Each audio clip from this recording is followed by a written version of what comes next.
Muy buen día para todos, espero que se encuentren bien, que este domingo 27 de septiembre te encuentres listo para recibir de parte del Señor su palabra.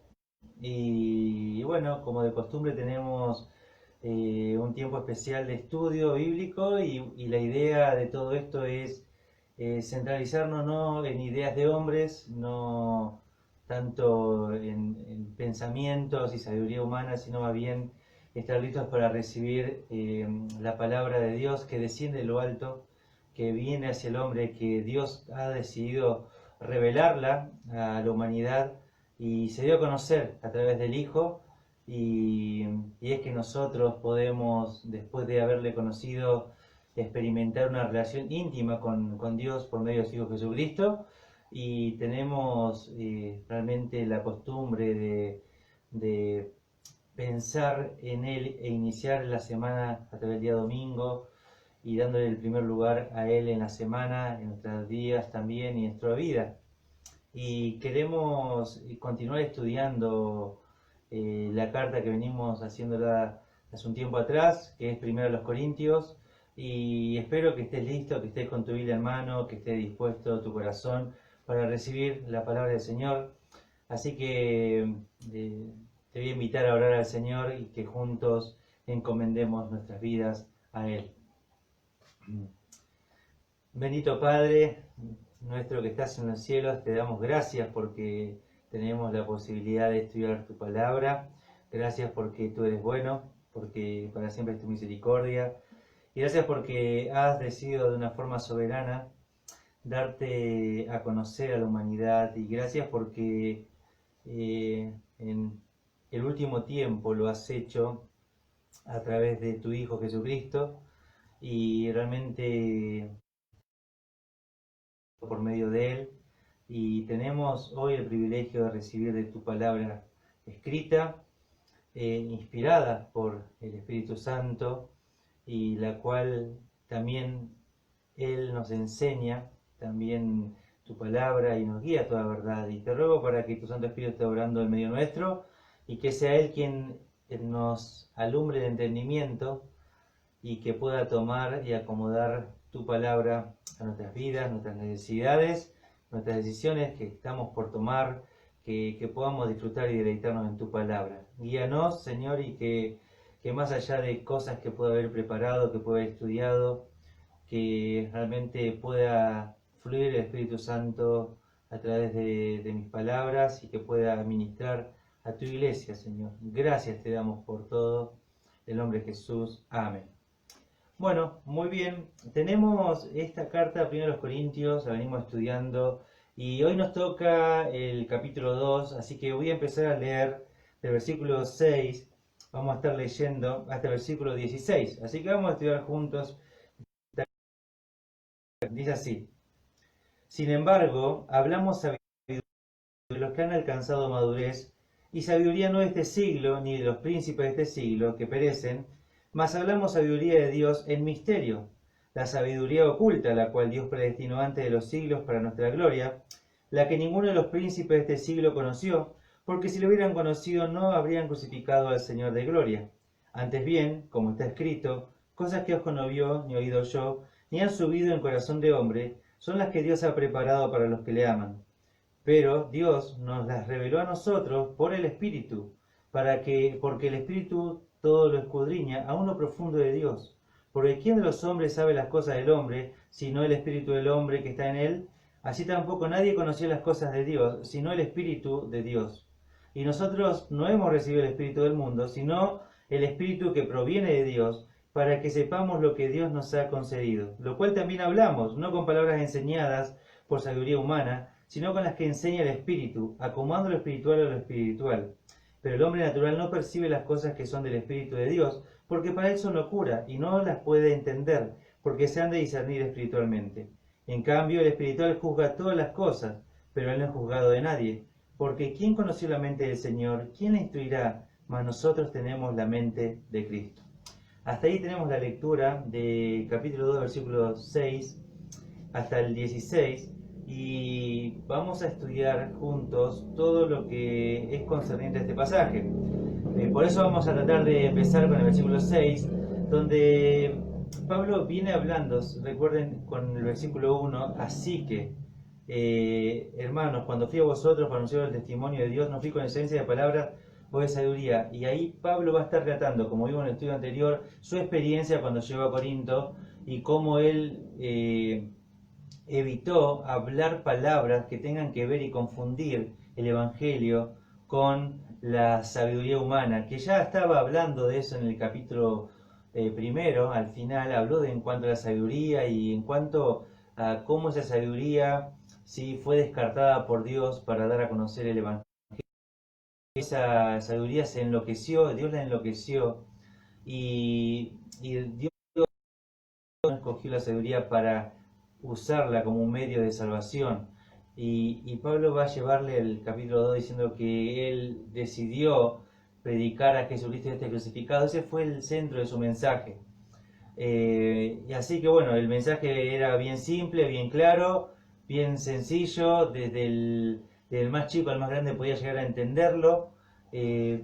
Ahora, no significa que todos hayan recibido ese mensaje de esa manera, que lo hayan recibido bien, de ninguna manera. Hubo muchas personas que rechazaron ese mensaje, hemos hablado en cuanto a ese tema, que hasta el tiempo presente eso sigue siendo una realidad. Ahora, en el versículo 6 en adelante dice, sin embargo, hablamos sabiduría entre los que han alcanzado madurez. Entonces Pablo lo que va a decir es, realmente no es que yo no hablo sabiduría, dice Pablo. Realmente yo decidí no hablar sabiduría humana, así que ese periodo que estuve allá en Corinto, no solo al principio, sino que duré durante 18 meses no hablando ningún tipo de sabiduría humana, sino que me contuve y hablé únicamente el mensaje simple y llano del Evangelio. Y él va a decir que él habló sabiduría, pero no de este mundo, sino sabiduría celestial, ¿sí? Pero dice que él estuvo hablando entre los que han alcanzado madurez. Y ahí dice que Pablo seleccionó y escogió y eligió con quién iba a hablar esta sabiduría. Realmente Pablo entendía de que no todos podían captar este tipo de sabiduría por ciertas limitaciones obvias, ¿sí? Y bueno, Pablo trata de hacer eso. No es que Pablo estaba discriminando a parte de la iglesia, sino que él había entendido de que esta sabiduría tenía cierta limitación para algunos en su entendimiento. Y dice que con quienes habló, con los que alcanzaron madurez. Y con quienes habla, con los que alcanzan madurez. Ahora, es lógico que muchas veces cuando uno piensa en esto, uno tiene que entender esta palabra sí que se usa ahí de madurez. Y bueno, este uso de la palabra, por un lado, se utilizaba para todos los seres vivos en cuanto a la parte física y que alcanzan la madurez, y ese era un uso y un sentido de la palabra. Pero también esta palabra que se utilizaba madurez, también se utilizaba en cuanto a lo intelectual y conocimiento y demás. Y bueno, se habla de que justamente Pitágoras lo que realmente hacía era dividir a sus discípulos entre aquellos que eran niños y aquellos que eran maduros, y ahí usa la palabra esa del griego. Entonces, bueno, Pablo está diciendo que realmente puede hablarlo, pero no puede hablar esta sabiduría con todos, sino con los que llegaron a alcanzar la madurez, que tienen un conocimiento por encima del resto, ¿sí? Ahora, de qué se trata todo esto del conocimiento por encima del resto? Porque claro, hay un conocimiento básico del Evangelio, hay un conocimiento que nos lleva a nosotros a conocer a Dios como Salvador personal. Es un conocimiento básico en el cual descansan las doctrinas fundamentales de acerca de Cristo, de su obra, de su resurrección, de su segunda venida, cosas bien básicas que se entraban en el Evangelio. Pero luego Pablo también estuvo enseñando, avanzando a cómo toda esta predicación, cómo se vivía, cómo se aplicaba, y todo ese conocimiento de Dios lo iba llevando un proceso hacia la madurez. Entonces Pablo dice, bueno, no puedo hablar simplemente con algunos que tienen un conocimiento básico de Cristo, su salvación, porque no las van a entender. Y permítanme usar una ilustración. Quizás uno puede pensar justamente qué absurdo sería, ¿no? Para un docente, ¿sí? Tratar de hablarle de ecuaciones, de leyes físicas, ¿sí?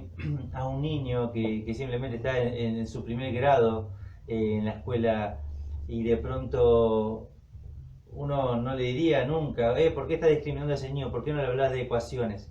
De ninguna manera lo haría, porque el conocimiento que él tiene todavía no está preparado para hablar de estas cuestiones, resolver quizás estos problemas matemáticos. Y bueno, eso es así, digamos, y en diferentes ámbitos pasa exactamente lo mismo. En cuanto a uso de herramientas y en diferentes profesiones y trabajo, hay un conocimiento básico de determinadas profesiones que pueden llegar a ser, pero no otras que son más complejas.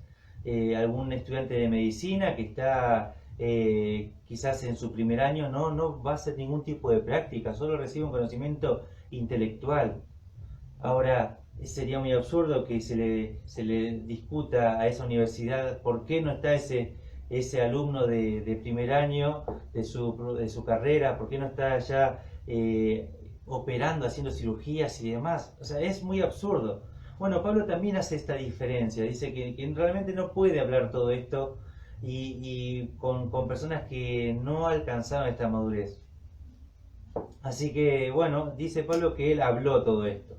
Ahora, luego dice que esta sabiduría no es de este siglo, ni de los príncipes de este siglo. Eso quiere decir que Pablo reconocía que la sabiduría de la cual él hablaba, con los que alcanzaban la madurez, no pertenecía a este siglo, o sea, no pertenecía a este mundo, a toda la humanidad, a todo el conocimiento de los tiempos, ni tampoco radicaba esta sabiduría en los príncipes que se ubicaban en este tiempo. O sea, ellos no conocían esta sabiduría, no estaba a su alcance, no la llegaban a reconocer. Entonces, Pablo, por más que quisiera sentarse a hablar con el emperador romano, por más que Pablo se sentara a hablar con un gran filósofo y pensador de su época en ese momento, ahí en Grecia, en Corinto, ninguno de ellos tendría la capacidad de poder hablar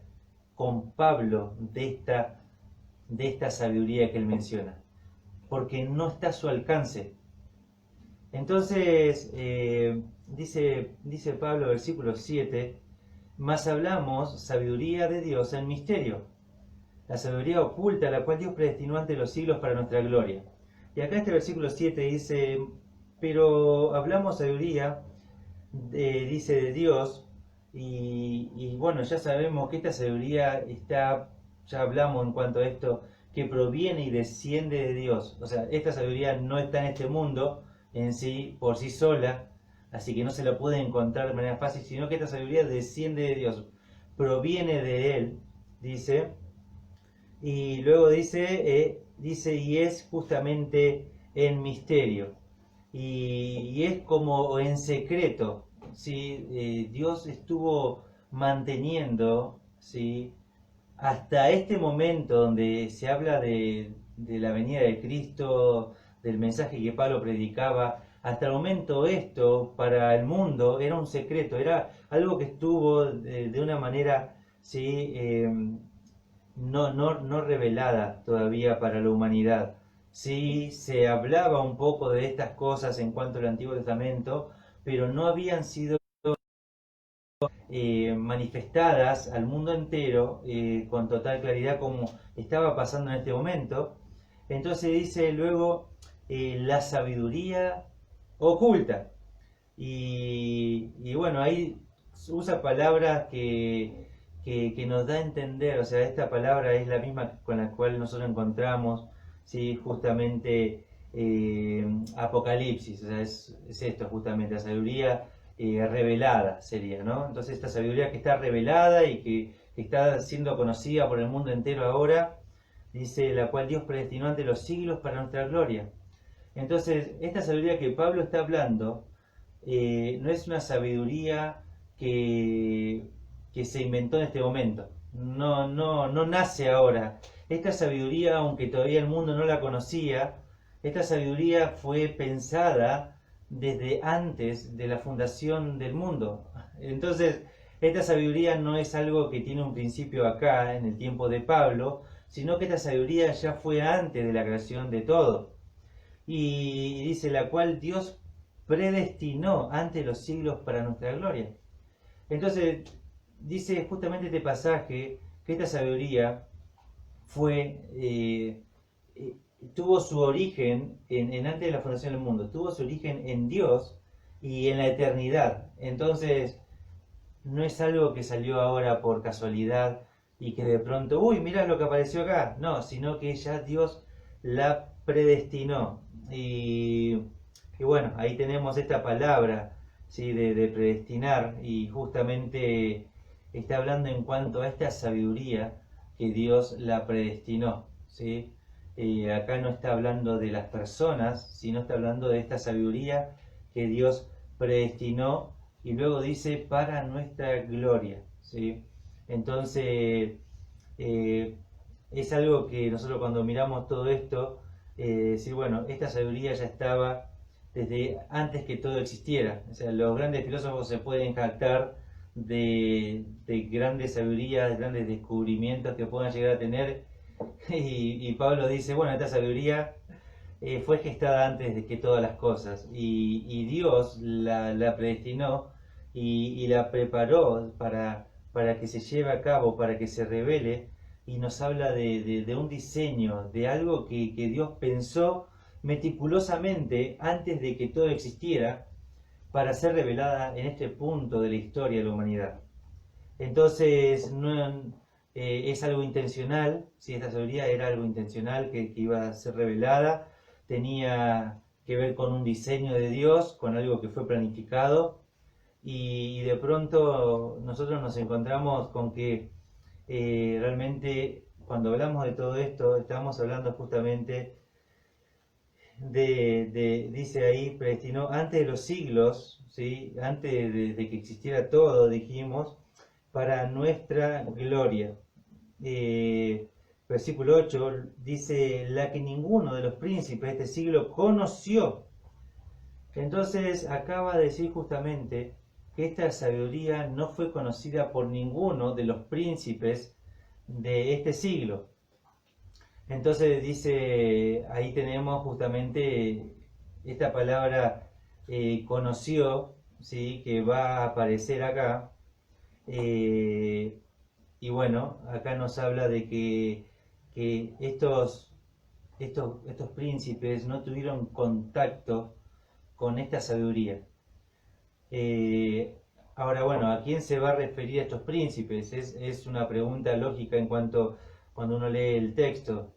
Y ahí dice, porque si lo hubieran conocido, nunca habrían crucificado al Señor de gloria. Entonces, bueno, prácticamente se hablan en cuanto de quiénes son estos príncipes de este siglo. Y bueno, se plantean dos puntos de vista. ¿Sí? Uno es el que uno consideraría lógico, que tiene que ver con todos los que fueron, los que tuvieron parte en el tiempo de Jesús, ¿sí? Tanto los líderes religiosos como también los líderes romanos, y que participaron en todo ese escenario.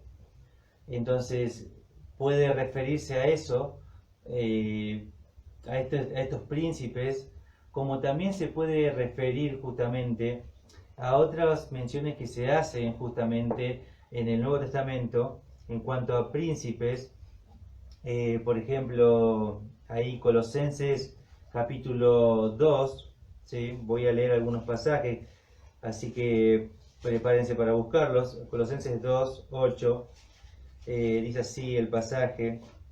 Mirad que nadie os engañe por medio de filosofías y huecas sutilezas, según las tradiciones de los hombres, conforme al rudimento de este mundo, y no según Cristo.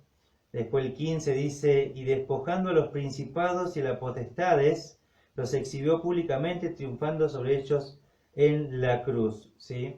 Luego pasaje el de Gálatas, bueno, Gálatas capítulo 4, también vamos a leerlo. donde también tenemos la alusión, ¿sí? Justamente, Gálatas capítulo 4, 3, que dice así: pero cuando vino el cumplimiento del tiempo, Dios envió a su Hijo, nacido de mujer y nacido bajo la ley, ¿sí? Nos habla de ese cumplimiento, 4:9, mas ahora conociendo a Dios, o más bien siendo conocidos por Dios, ¿cómo es que os volvéis de nuevo a los débiles y pobres rudimentos a los cuales os queréis volver a esclavizar? Así que nosotros tenemos en estos pasajes justamente ciertas alusiones en cuanto a estas palabras de príncipes, potestades, o también lo mismo de príncipe de este siglo.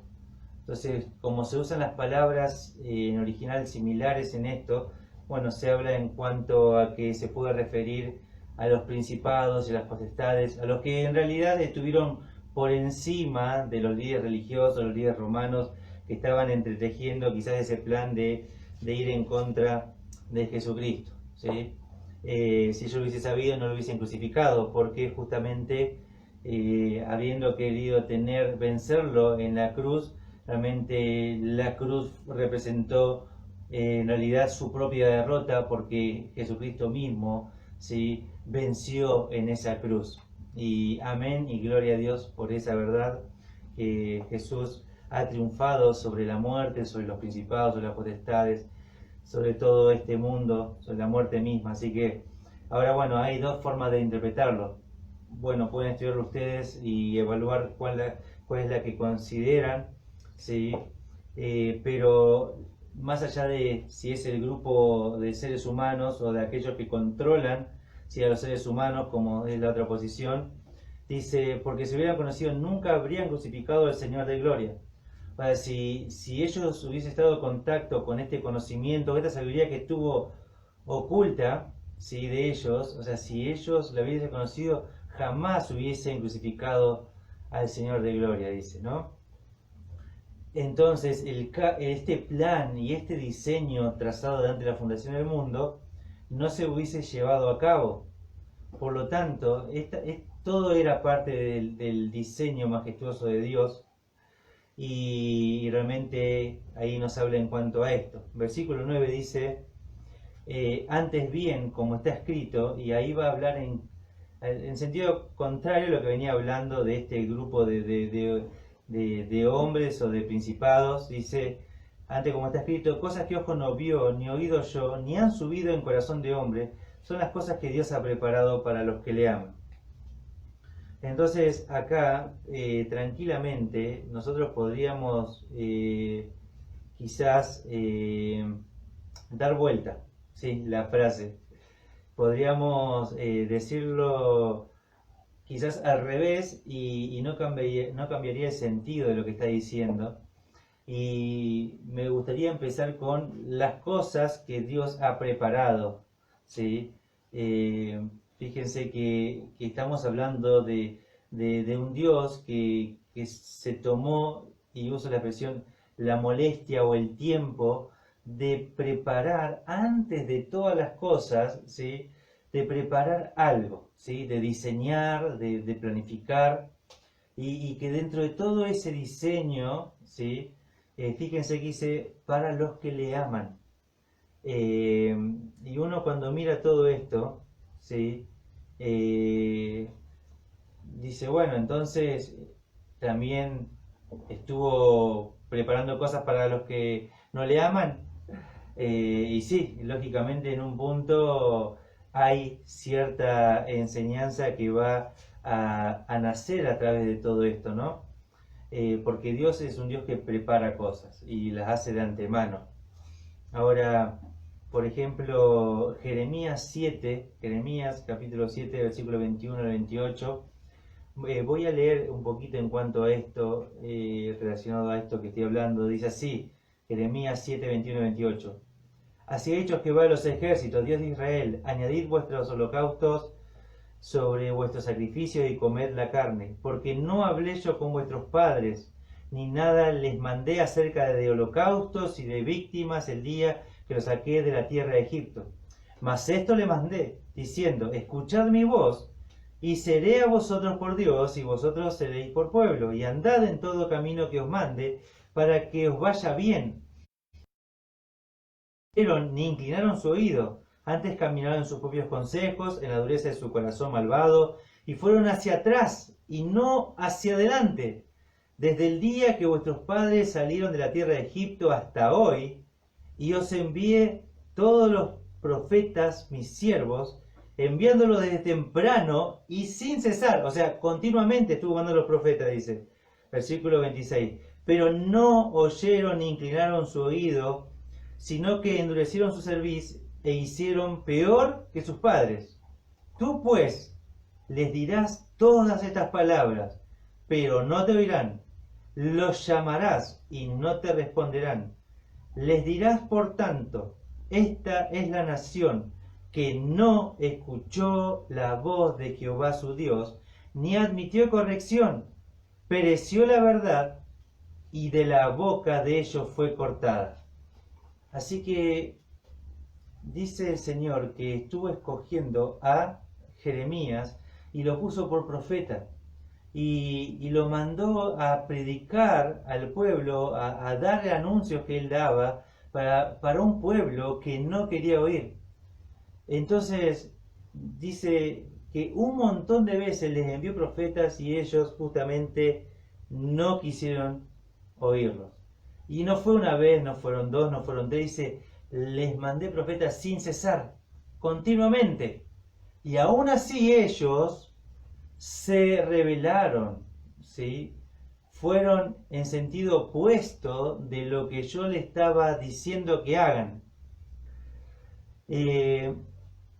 Entonces, a pesar de que Dios sabía que lo iban a rechazar a Jeremías, Dios lo manda igual.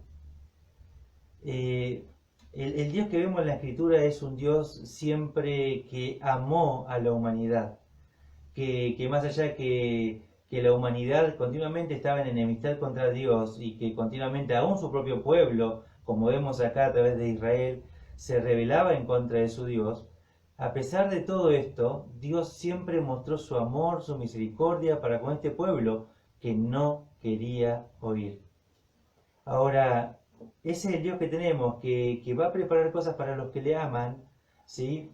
A pesar muchas veces que su propio pueblo actúa deslealmente. Nosotros también, la iglesia, nosotros muchos creyentes hacemos eso. Y Dios continuamente nos sigue mostrando su amor. Y que estés escuchando esta enseñanza hoy, que estés escuchando esta enseñanza, también es una muestra más de amor que Dios tiene con tu vida. Y Dios te está diciendo que abandones esos pecados, esas cosas que te están alejando de Él. Y dice, bueno, te he enviado un montón de predicadores, buenos enseñadores, te envié y no querés oír, no querés cambiar, no querés dejar la terquedad, no querés dejar el orgullo, no querés dejar la pereza, no querés dejar nada de esas cosas que te atan a una vida de esclavitud, no querés abandonar una vida de materialismo, no querés abandonar todos esos vanos pensamientos, la vanagloria de la vida, estás detrás de todos tus planes, de todos tus proyectos y Dios queda lejos y te llenas del mundo y no de Dios. Bueno, Dios una y otra vez llamándote, hablando, y aunque muchas veces vos y yo le estemos dando la espalda, Él muestra su amor. Y ese es el Dios que vemos, que a pesar de que sabe que muchas veces le vamos a ser desleal, aún así Él nos sigue mostrando su amor, como lo hizo con Israel. Lo hace también con su pueblo hoy, que es la iglesia, lo hace también. Dios prepara cosas para los que le aman, a pesar de que Él sepa que muchas veces, ¿sí?, su pueblo justamente le va dando la espalda. Salmo 147, 7 y 8 dice, justamente habla de que Dios no solo prepara también el hecho de las personas y de los planes para ellos, sino que Salmo 147, 7 al 8 dice así: cantad a Jehová con alabanza, cantad con arpa a nuestro Dios. Él es quien cubre de nubes los cielos, el que prepara la lluvia para la tierra, el que hace a los montes producir hierba. O sea, vemos a Dios que va preparando, aún en el tiempo presente, la misma creación. Recuerden cuando uno mira la carta a los Colosenses, capítulo 1, dice que Él mismo la sostiene la creación. ¿Sí? Él es sustentador de la creación. Así que Él prepara, Él tiene parte en todo, que todo el universo esté existiendo. Él tiene una parte vital, el universo depende de Dios. Y ahora vemos justamente que más allá de que ha establecido leyes por las cuales rige este universo, Él sostiene estas leyes. Ahora, Jonás capítulo 4, versículos 6 al 11. Jonás 4, del 6 al 11 dice: Y preparó Jehová Dios una calabacera, la cual creció sobre Jonás, para que hiciese sombra sobre su cabeza y le librase de su malestar. Y Jonás se alegró grandemente por la calabacera. Pero al venir el alba del día siguiente, Dios preparó un gusano, el cual hirió la calabacera y se secó.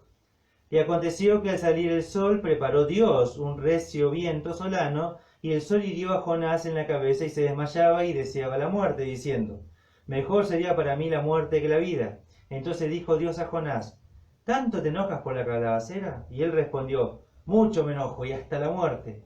Y dijo Jehová: ¿Tuviste tu lástima de la calabacera, en la cual no trabajaste, ni tú la hiciste crecer, que en espacio de una noche nació y en espacio de otra noche pereció? ¿Y no tendré yo piedad de Nínive, aquella gran ciudad donde hay más de 120.000 personas que no saben discernir entre su mano derecha y su mano izquierda, y muchos animales? O sea que vemos que Dios también prepara justamente quizás cosas cotidianas, cosas que vivimos, que pasan a nuestro alrededor, también para enseñarnos, para darnos lecciones. Y Dios va continuamente a preparar cosas. Y cuando uno mira Efesios 2:10, dice así: Porque somos hechura suya, creados en Cristo Jesús para buenas obras, las cuales Dios preparó, ¿sí?, de antemano para que anduviésemos en ellas. Así que Dios preparó obras también para que andemos. O sea, fíjate vos que el Dios que tenemos, el Dios que nos habla la Escritura, es un Dios amoroso, compasivo, ¿sí? Y un Dios que ha pensado en vos y que ha pensado en mí, y que se tomó la molestia de la eternidad de diseñar un plan y obras para que nosotros andemos por ellas. Esto, cuando uno mira, le llena el corazón de gratitud hacia un Dios completamente maravilloso. Juan 14:2 dice así: En la casa de mi padre muchas moradas hay, y si así no fuera, yo lo hubiera dicho. Voy pues a preparar lugar para vosotros. Y acá el Señor Jesucristo dice que Él está justamente ahora, que está a la diestra del Padre, está preparando lugar para nosotros, para los que hemos creído en su nombre. Así que está preparando un lugar. ¡Qué! ¡Wow! Mira esto, uno y se maravilla porque dice: wow, Dios está preparando cosas. Y en Corintios dice que es para los que le aman. Y bueno, cuando uno habla de los que aman a Dios, y uno tiene que decir, bueno, ¿cómo el ser humano puede amar a Dios? ¿Cómo puede hacer todo esto? Si realmente uno mira alrededor, la sociedad en la que se encuentra, y ve completamente violencia, homicidios, muerte, uno ve en el noticiero, ve de pronto noticias de estafas, de ladrones que matan policías inocentes, y vas a ver de qué personas, de qué políticos hacen realmente atrocidades, y que estafan, que mienten, que engañan, que hunden al país. O sea, uno mira un montón de cosas y dice: ¿cómo esta humanidad hundida en su vileza, en su pecado, y en sí mismo, en su egoísmo, en su orgullo? ¡Wow! ¿Cómo puede ser que esta humanidad pueda amar a este Dios que la Escritura nos habla? Bueno, en realidad el hombre no puede amar a Dios por sí solo. Necesita de la ayuda de Dios para que pueda amarle. Por eso Juan lo va a decir en su primera carta, en capítulo 4, versículo 19, 1 Juan 4, 19, dice así: Nosotros le amamos a Él porque Él nos amó primero. O sea que como Él nos amó y se entregó a sí mismo por nosotros habiendo creído en Él, tenemos la vida por medio del Hijo, ¿sí?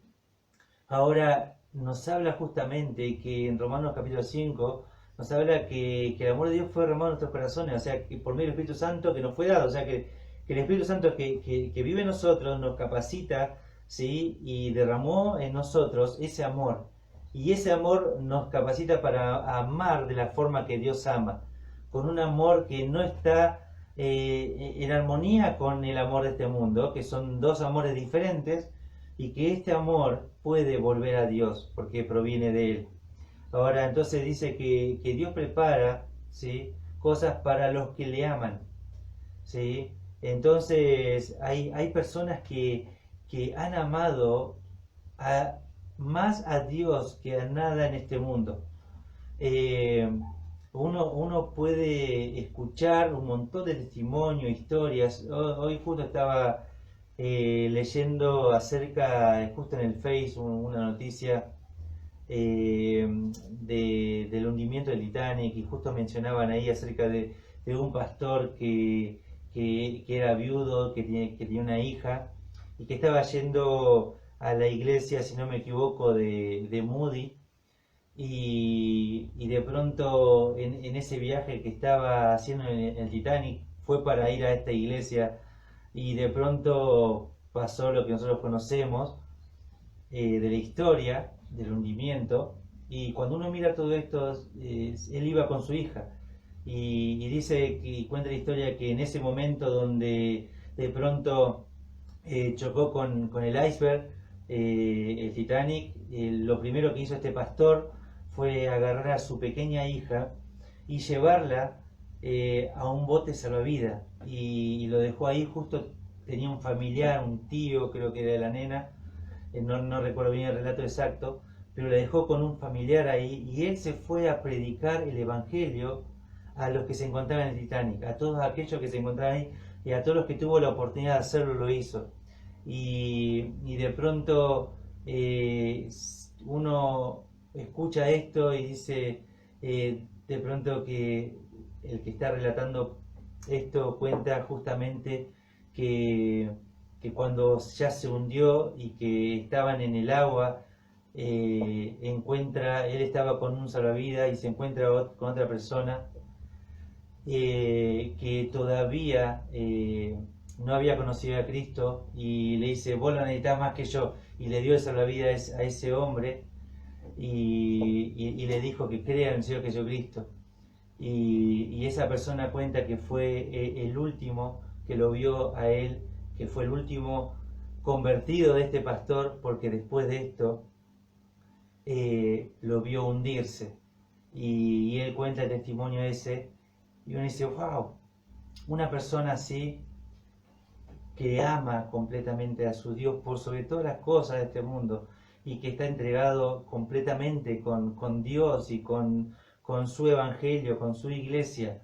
Y cuando uno mira todo esto, dice: bueno, entonces Dios honra a los que le honran, y Dios prepara cosas para aquellos que deciden amarlo, que deciden amarlo por sobre todas las cosas, sobre toda la familia, sobre todos los bienes materiales, y que aunque se quede sin nada, aún así no niega a Dios y decide amarlo a pesar de las circunstancias, porque se sostiene, como dice en Hebreos, como viendo al invisible. Cuando el cristiano se sostiene como viendo al invisible de una manera sobrenatural, a pesar de la circunstancia, ¿sí?, uno puede disfrutar de las cosas que Dios prepara para él.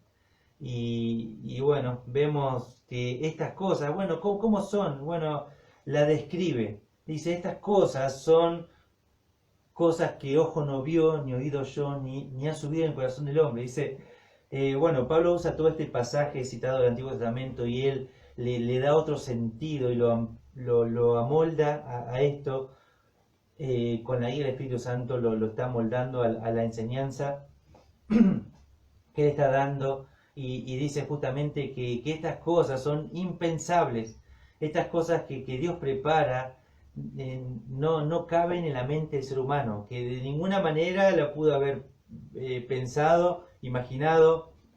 Aún uno mismo, cuando de pronto se encuentra haciendo cosas para el Señor, dice: wow, nunca me imaginé hacer esto, o estar en este lugar, o estar compartiendo tal lugar con tal persona, pensar que estoy completamente lejos de mi casa. Y uno dice: Dios preparó para los que le aman cosas como esas. y es un desafío completamente enorme, ¿sí? Cuando uno mira ve todo esto, bueno, eh, yo puse justamente, y quiero leer acá, las cosas que Dios ha preparado para los que le aman son inimaginables. Todo lo que provenga de un Dios infinito, en todo su carácter y atributos, como lo describe la palabra de Dios, va a provocar asombro. Tenemos algunos ejemplos. Entonces, un Dios que, a pesar que la humanidad le dio continuamente la espalda, se encarnó para salvarlo. Un Dios que mientras estuvo encarnado no estaba condicionado por las leyes de este mundo, caminó sobre las aguas, se transfiguró, cambió su apariencia terrenal, resucitó a muertos de varios días, sanó diferentes enfermedades que aún el avance de la ciencia de hoy no pueden hacer. Resucitó, traspasó la pared con su cuerpo como si nada, ascendió al cielo físicamente en presencia de sus discípulos. O sea, todas estas cosas que estoy citando acá eran cosas que no se habían imaginado, que no se habían pensado, que no se habían visto. Un Dios atento a su Hijo en cosas cotidianas y sencillas, o sea, y ver todo eso aún en nuestra propia vida, de orar por pequeñas cosas que Dios nos concede, y eso, Dios mismo está atento a esos detalles. Y eso, ponete en el lugar de Pablo, en el tiempo donde los dioses eran caracterizados por ser dioses que desataban su ira contra la humanidad, y de pronto Pablo presenta un Dios completamente distinto, un Dios que me capacita para hacer obras que jamás hubiese imaginado, un Dios que protege y sana soberanamente, un Dios que transforma una vida llena de sí mismo y en sus deleites en una vida llena de Dios y de servicio al prójimo. Uno mira esto, ¿sí? y puede decir, citando el capítulo 1 al final, convertir a un necio caracterizado por el mundo en un sabio y alguien respetable aún por la sociedad que tuvo una influencia en la sociedad de su tiempo, de su época, y uno dice, bueno, eso era algo que Dios lo preparó, es algo que no se hubiese imaginado, que nadie hubiese dicho eso. Bueno, versículo 10 dice así: pero Dios nos las reveló a nosotros por el Espíritu. Y Pablo va a decir, bueno, toda esta sabiduría que estoy hablando, dice Pablo, no se encuentra en los grandes pensadores, en los grandes griegos, no se encuentra en todo esto, no se encuentra en Atenas, se encuentra justamente en Dios. Y dice que Él la dio a conocer, que Él la reveló, y Pablo dice a nosotros.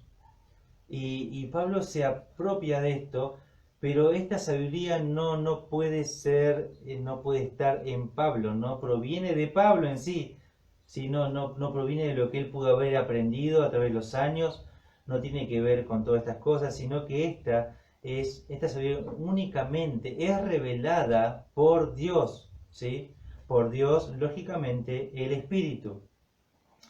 Y ahora, en los versículos siguientes, vamos a ver la participación del Espíritu Santo como Dios. Y Pablo va a describir todo esto en su deidad y su intervención en la iglesia y cómo actúa en este mundo, en este tiempo. Los siguientes versículos nos dan una pequeña descripción en cuanto a todo esto. Bueno, dice, porque el Espíritu todo lo escudriña aún lo profundo de Dios.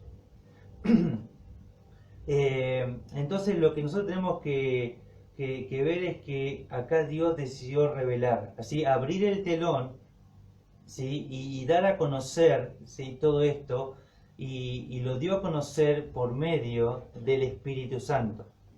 Ahora, el Espíritu Santo dice que justamente, ¿sí? Todo lo escudriña, todo lo escarba, todo lo investiga, y dice aún lo profundo de Dios. Si nosotros llegamos a pensar de que bueno, fuera alguien que no es un Dios, vamos a decir que el Espíritu Santo no es un Dios. Ahora, dice justamente que tiene el Espíritu Santo justamente la capacidad de llegar a escarbar aún lo profundo de Dios.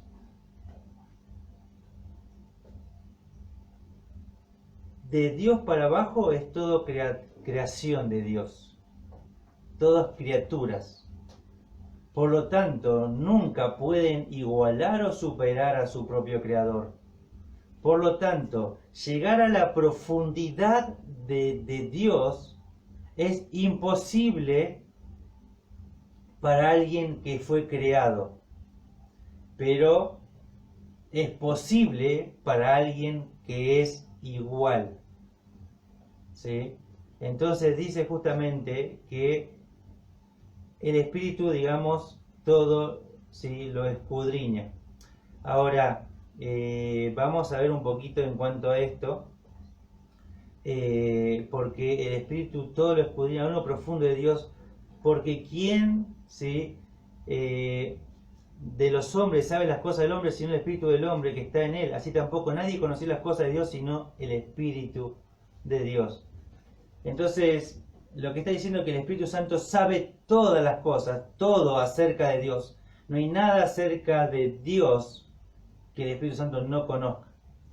Y Pablo va a dar un ejemplo que va a ilustrar muchísimo todo esto. Entendemos que, por lo que el pasaje nos está diciendo, confirma algo que nosotros entendemos en nuestro tiempo, que el ser humano no es simplemente una cáscara, no es solamente un cuerpo, sino que es cuerpo, alma y espíritu. ¿Sí? Eso lo podemos ver en primera a los Tesalonicenses capítulo 5. Ahora, lo que tenemos acá es que dice que el espíritu del hombre conoce al hombre, todo acerca de él, porque es una sola cosa, ¿sí? El ser humano, ¿sí?, esta persona es cuerpo, alma y espíritu, y el espíritu conoce todo acerca de este hombre. Ahora dice, bueno, de igual manera, el Espíritu de Dios conoce todo de Dios, ¿sí? Porque es una sola cosa con Él. Entonces, sé que hay herejías, hay falsos maestros que a través del tiempo de Pablo en adelante, de la iglesia primitiva en adelante, herejías surgieron de determinados temas y este fue uno de ellos. Hablando de tanto que el Espíritu Santo no es Dios, que el Hijo no es Dios, sino que el Hijo es una creación de Dios, porque justamente en determinados pasajes se habla de Jesucristo como el primogénito del Padre, como el primogénito, como el primero nacido de Dios, y algunas herejías hablan de que Jesucristo, o sea, el Hijo, ¿sí?, que es Dios, tuvo un principio y que fue el primero de toda la creación, y hacen mala interpretación de términos que se definen de otra forma. Ahora, de pronto me gustaría contrarrestar estas herejías con la misma escritura, que Dios mismo a través de su palabra revelada pueda contestar y tapar la boca de estas personas que osan hablar una herejía tan grande como Jesús no es Dios, como el Espíritu Santo no es Dios, o que fueron creados y demás. Bueno, Isaías 43, 10 al 13. Isaías 43, del 10 al 13. Dios mismo hablando justamente con, obviamente a través de Isaías, con la nación de Israel. Bueno, el versículo dice así: vosotros sois mis testigos, dice Jehová, y mi siervo que yo escogí para que me conozcáis y creáis y entendáis que yo mismo soy. Entonces, Dios mismo está hablando con su pueblo y dice que Él fue quien tomó la iniciativa de escoger, tomó de la nada, lo formó, escogió a un hombre y de a través de ese hombre su descendencia, ¿sí? Que entendemos que fue Abraham y a través de él la descendencia. Entonces él escogió a este pueblo de la nada, digamos, hasta de un hombre que no tenía hijos y que no podía tenerlos, ya era de edad muy avanzada junto con Sara. Por lo tanto, o sea, todo fue el escogerlo y todo fue una forma, todo fue sobrenatural, todo fue milagroso, todo tuvo que ver Dios y no tanto el hombre en eso. Y acá dice, mi siervo que yo escogí para que me conozcáis, o sea, el objetivo de escogerlo fue que lo conozcan, pero ese conocimiento tenía que llevar a creer por la fe, porque siempre fue por la fe, y entendáis que yo mismo soy, o sea, y que comprenda y se den cuenta que yo soy el mismo de siempre, de todos los tiempos, y dice así, esta frase es fundamental, dice, antes de mí no fue formado Dios, ni lo será después de mí. Lo voy a leer de nuevo porque esto es algo que es central. Antes de mí no fue formado Dios, ni lo será después de mí. Está diciendo acá que de ninguna manera, en un momento atrás en la eternidad, en un momento en el futuro en la eternidad, jamás se ha formado un Dios. Él no formó ningún Dios. Cosa muy distinta es decir que los hombres se hicieron dioses. Y la Escritura nos habla que misma contrarresta eso que dice que no son dioses. Dioses que hacen con sus manos, que los adoran. Y tenemos Éxodo capítulo 20, donde se nos dan los 10 mandamientos, y le dice a su pueblo, a este mismo que escogió mucho tiempo atrás, le dice justamente que no se hagan dioses de ninguna imagen, de nada que se encuentre acá en la tierra, ni debajo de la tierra, ni arriba en el cielo, en ningún lado. Por lo tanto, dice acá que Él no formó ningún Dios, ni antes ni después. ¿Sí? Entonces no existe ningún Dios creado por Dios en ningún punto de la eternidad ni de la historia humana. El versículo 11, ¿sí? De Isaías 43 dice, yo Jehová, y fuera de mí no hay quien salve. Y lo que está diciendo, ¿sí? Es yo soy el autoexistente. Esa palabra, ese nombre para Jehová es el autoexistente, que existe por sí mismo, ¿sí? El que no necesita ni depende de nada ni de nadie, dice, de mí no hay quien salve, fuera de mí nadie. ¿Por qué? Porque para poder salvar de las manos de Dios a alguien, tiene que ser igual a Dios o superior a Dios. Y Dios mismo dice, de mi mano no hay quien salve. Nadie puede ponerse a mi lado y resistirme y ganarme, porque soy el único Dios que existe. Ni existió antes, ni existe después, ni se va a formar, ni voy a formar a nadie, dice, que sea Dios. Versículo 12. Yo anuncié y salvé, e hice oír, y no hubo entre vosotros Dios ajeno. Vosotros pues sois mi testigo, dice Jehová, que yo soy Dios. Está hablando de que Él es el único y va a usar a esta nación como testigo de esto. Y que fíjense que cuando a través de la historia de Israel se encontraron con diferentes pueblos que tenían diferentes dioses, cuando Dios les mandaba y cuando obedecían y Dios estaba con ellos, Él les daba la victoria. No había Dios que se resista de Él y no había quien los salve de sus manos. Y de pronto en una noche morían mortandad y cantidad de ejércitos enemigos de la nación de Israel, porque Dios lo hacía. Nadie se le podía interponer porque Él podía hacer cuanto Él quisiera. Y dice, ustedes son testigos. O sea, la propia nación vio a través de la historia, milagros y demás. Versículo 13, aún antes que hubiera día, yo era. Antes que exista el día, antes que creara el día, yo ya existía. ¿Vieron la expresión de Jesús que dijo, antes que Abraham fuese? ¿Sí? En el pasado, yo soy.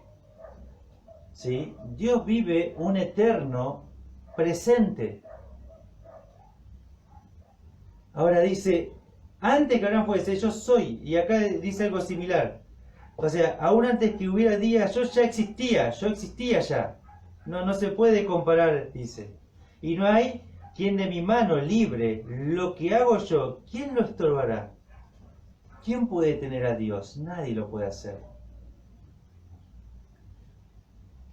Así que cuando miramos esto y vemos que personas dicen que Jesús es creado por Dios, estamos diciendo una herejía.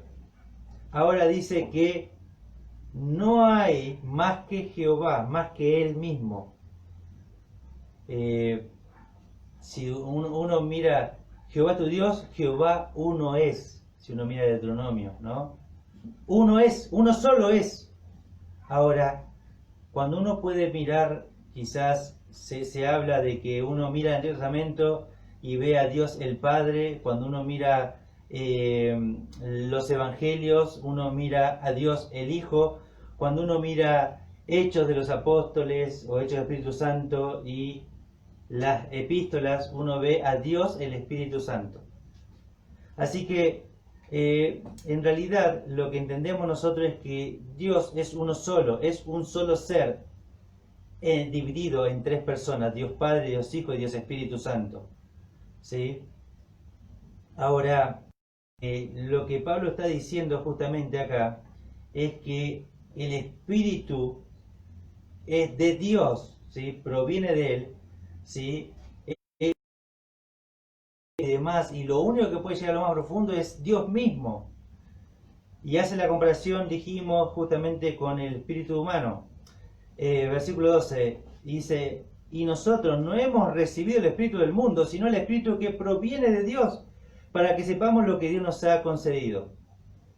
Ahora, cuando miramos nosotros este versículo 12, vemos justamente que nosotros recibimos, o sea, no es que está en nosotros el espíritu, sino que lo recibo, viene desde afuera hacia adentro. Y dice, sino el espíritu que proviene de Dios.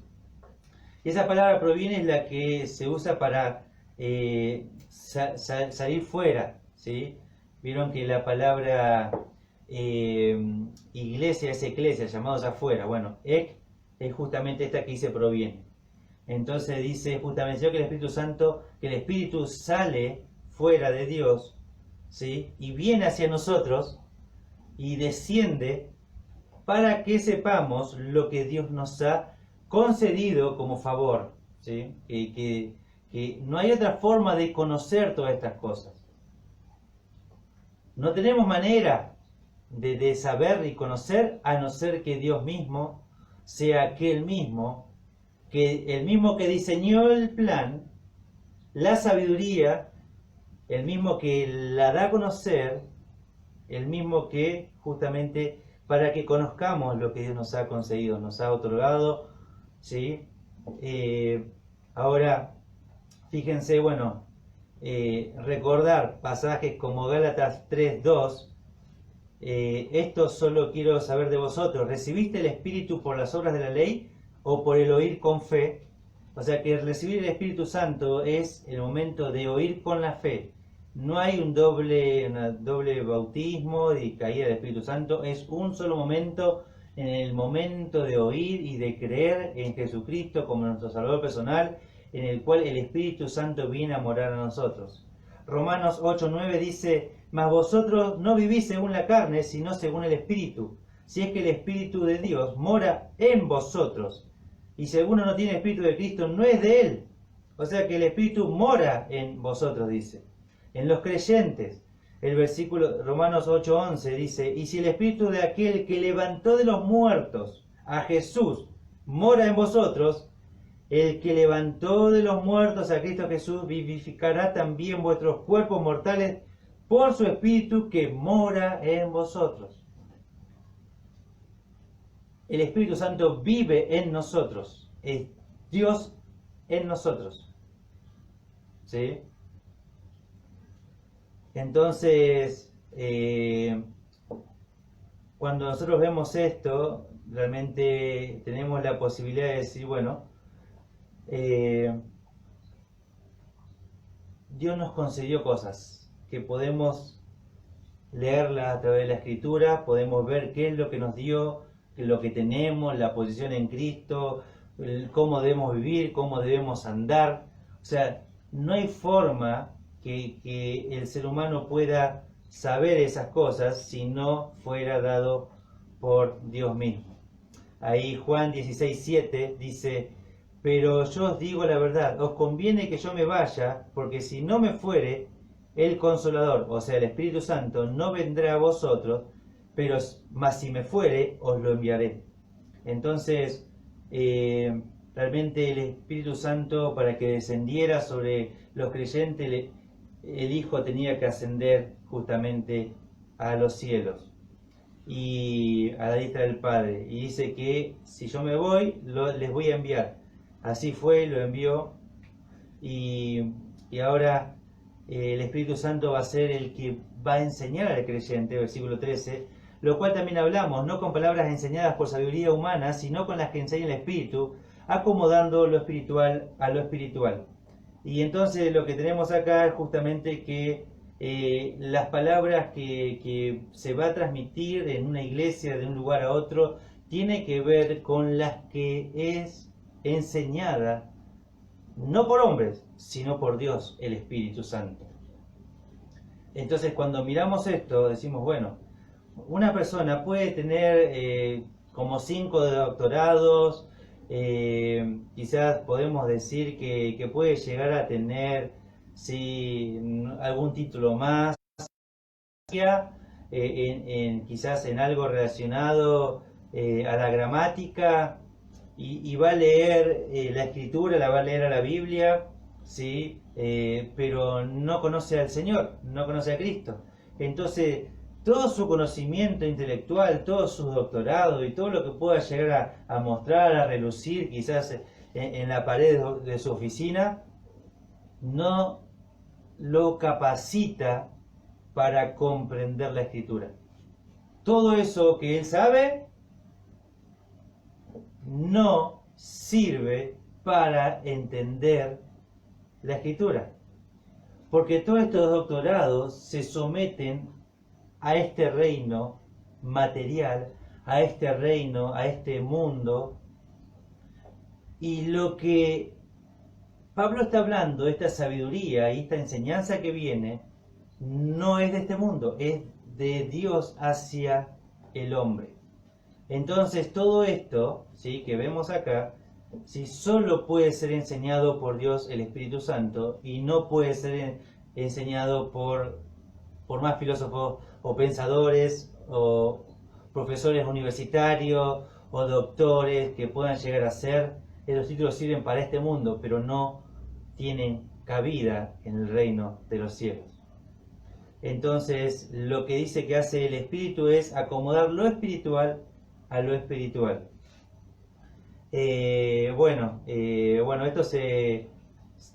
hay bastantes puntos de vista que quiere referirse a esto. Yo voy a mencionar dos que menciona Reiri. Dice así, acomodando lo espiritual a lo espiritual.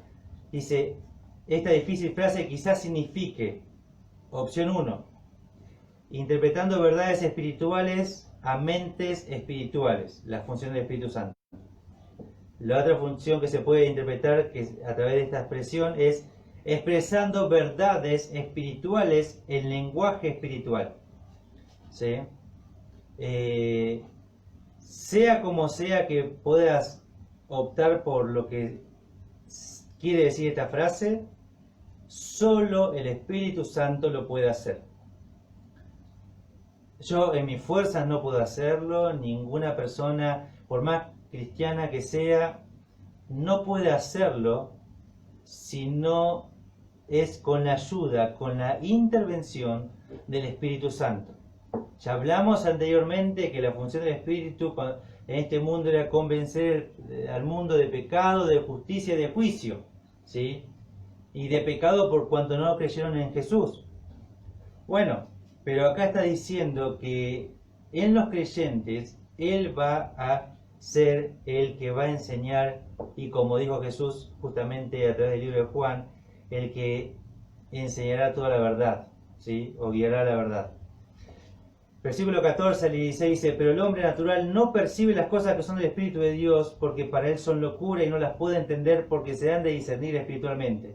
Entonces dice, el hombre natural, el hombre que está basado en estas leyes, en este mundo, el hombre sin Dios, dice, no puede percibir, no puede captar todas estas cosas que estamos hablando, esta enseñanza, esta predicación, que pueda llegar a escuchar, él no llega a sacarle el jugo a lo que estamos hablando. Dice, no percibe las cosas que son del Espíritu de Dios, porque para él son locura. Recuerdan, antes ya había hablado en el capítulo 1 en cuanto a cómo estos sabios, estos grandes pensadores y demás, les parecía locura el Evangelio. Sí, pero para los que se salvan, para los que creemos, no. Esto lo entendemos con claridad, tenemos una ayuda del Espíritu Santo que nos hace que podamos comprender verdades completamente complejas, verdades que exceden este mundo material, verdades que nos dan una seguridad eterna, y dice, y no las puede entender, o sea, por más que quiera entenderla, por más que tenga todos esos títulos que dijimos, no las puede entender. Dice, no tiene la capacidad, no está capacitado para entenderlo, porque su capacitación es de este mundo, no del mundo celestial. Recuerdan que Jesús, hablando con Nicodemo, dice, pero si yo te hablo de cosas terrenales y no entendés, ¿cómo entendés si yo te hablo de las cosas celestiales? O sea, a un Nicodemo con conocimiento que tenía de la Escritura, del Antiguo Testamento, ¿sí? Él no entendía las palabras de Jesús. No las entendía, aunque conocía de la propia Escritura, no estaba capacitado para entenderla, porque necesita de la ayuda y de la intervención divina para hacer esto posible. ¿Recuerdan cuando Jesús le dice a sus discípulos, dice, ¿quién dicen los hombres que soy? Y de pronto sale Pedro dando una declaración, tú eres el Cristo, el Hijo del Dios viviente. Y el Señor dice, bienaventurado eres Simón, hijo de Jonás, porque no te lo reveló carne ni sangre, sino que esto te lo reveló, esto intervino para que me pueda dar esta declaración, Dios mismo, dice. Nosotros no podemos, no está en nosotros como seres humanos el poder entender esto, dice, porque se han de discernir, se han de descubrir, de investigar, de profundizar, solo espiritualmente, no hay otra manera, solo espiritualmente. Versículo 15 dice, en cambio el espiritual juzga todas las cosas, y acá podemos entender quién es el espiritual. Recuerdan, volvamos más atrás, y lo que podemos entender como espiritual es lo que habla el versículo 6. Hablamos sabiduría entre los que han alcanzado madurez. Puede decirse que simplemente en un sentido se aplica a todos aquellos que son espirituales o que han conocido al Señor, pero va más allá de eso, porque luego dice, pero Él no ha juzgado de nadie. Así que el creyente que anda según los deleites de este mundo, que anda según la carne, como nos habla Romanos, como nos habla Gálatas, ¿sí? No realmente es juzgado por la misma sociedad, por la misma iglesia, por la misma escritura. Pero cuando el espiritual, o sea, el maduro, el que alcanza esa madurez, ¿sí? Es aquel que anda conforme al Espíritu y vive lleno del fruto del Espíritu Santo, ¿sí? Entonces, cuando esta persona vive de esta manera, ¿sí? Dice, Él puede juzgar todas las cosas, porque como está lleno de Dios, el Espíritu Santo fluye a través de Él, dándole el entendimiento de la Escritura, de la palabra, de cómo vivir en cada circunstancia de la vida, cada situación difícil que le va pasando, y puede juzgar o discernir cada cosa que le toca vivir, porque vive una vida plena y llena de Dios. Entonces esta persona que vive de esta manera, dice, no es juzgado de nadie, porque en un sentido es irreprensible. Versículo 16, porque ¿quién conoció la mente del Señor? ¿Quién le instruirá? Mas nosotros tenemos la mente de Cristo.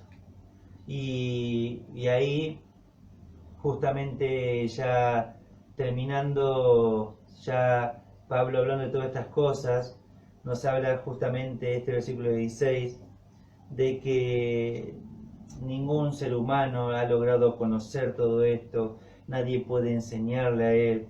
Dice que nosotros tenemos la mente de Cristo, o sea, justamente tenemos al alcance, ¿sí? Porque el Espíritu Santo, aún lo profundo de Dios, nos trae, nos da a conocer a nosotros y todo lo que nos fue concedido. Fíjense que tenemos tanto privilegio al tener el Espíritu Santo en nosotros, y tenía que tener una parte vital en nuestra vida, en nuestro andar, y Él tiene que fluir a través nuestro y de esa manera poder vivir de esta forma, ¿sí? Pero vemos que esto no para todos es posible, y lo vamos a estudiar en el siguiente capítulo, ¿sí? Que no todos pueden vivir con esta mente de Cristo, no todos los cristianos, porque hay un obstáculo a todo esto, y que Pablo va a hablar un poquito más adelante, ¿sí? Pero cuando mira todo esto y va estudiando uno la Escritura y se encuentra con el obrar del Espíritu Santo en la vida del creyente, uno tiene que comprender que tiene que darle prioridad en su vida, en su andar, y tiene que vivir. Si vivimos por Él, también andemos por Él, como nos hablaba Pablo en la carta a los Gálatas. Así que oremos juntos y terminamos el estudio de hoy. Padre amado, Padre que estás en los cielos, te damos muchísimas gracias por tu palabra. Gracias te damos por todo lo que nos puedes dar a entender a través de la obra del Espíritu Santo en nuestras vidas, porque Él mora en nosotros en el momento que te hemos conocido, y a medida que te vamos dando lugar a ti, que le vamos dando lugar a Él en nosotros, podemos comprender, entender cuánta riqueza hay realmente en tu palabra, y cómo vivir todo esto en nuestra vida cotidiana. Y te rogamos para que el Espíritu Santo sea aquel que acomode todo esto, Señor, en nuestras vidas, y vivamos conforme a tu palabra, y que andemos como tú anduviste en este mundo, Señor. Gracias te damos por todo. En el nombre de Jesús. Amén.